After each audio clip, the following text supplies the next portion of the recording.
اقرأ ورتل آي ربي وامتثل وقل جنان بني إن صح. Assalamu alaikum wa rahmatullahi wa barakatuh, and welcome to the 29th episode of Verses and Their Meanings. Today, I'll be talking about the story of Yunus alayhi salam, also known as Yunus bin Matta or Dhul Nun. Allah subhanahu wa ta'ala sent Prophet Yunus alayhi salam to the people living in the city of Nineveh in Iraq to guide them to worship Allah subhanahu wa ta'ala. And he did call on them to believe Allah, but despite their number being more than 100,000, only 2 men accepted Islam and believed in Allah.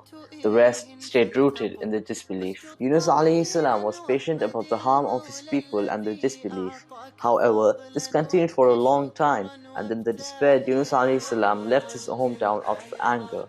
But he did not take permission from Allah subhanahu wa ta'ala to leave. Yunus alayhi salam sailed on a ship, but when the ship went out at sea, a massive storm started, and waves started battering the ship from all sides, and the ship shook a lot until it almost sank. So the people on the ship decided to throw a passenger overboard in order to reduce the load. So they conducted a lottery to choose a certain person, and the lot fell on Yunus alayhi salam. They retried it 3 times, and all 3 times it fell on Yunus alayhi salam.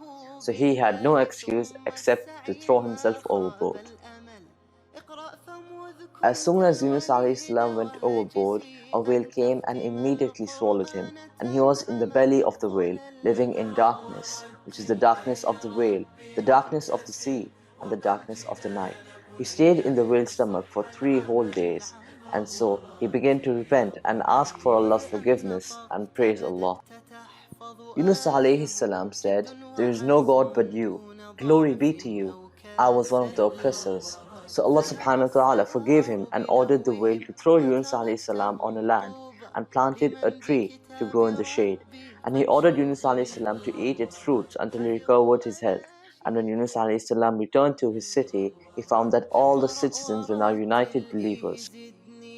In the 29th part of the Holy Quran, there are a few verses which describe the story of Yunus alayhi salam, in which Allah subhanahu wa ta'ala uses it as an example to show Muhammad sallallahu alayhi wasallam to be patient with his people and not to do as the owner of the whale did. Your task for today is to find the number of the verses and the name of this holy surah. Do not forget that patience is a treasure of goodness. Be patient and count. Perhaps you disliked a thing and Allah subhanahu wa ta'ala makes therein much good. That is it for today's episode. Masalama.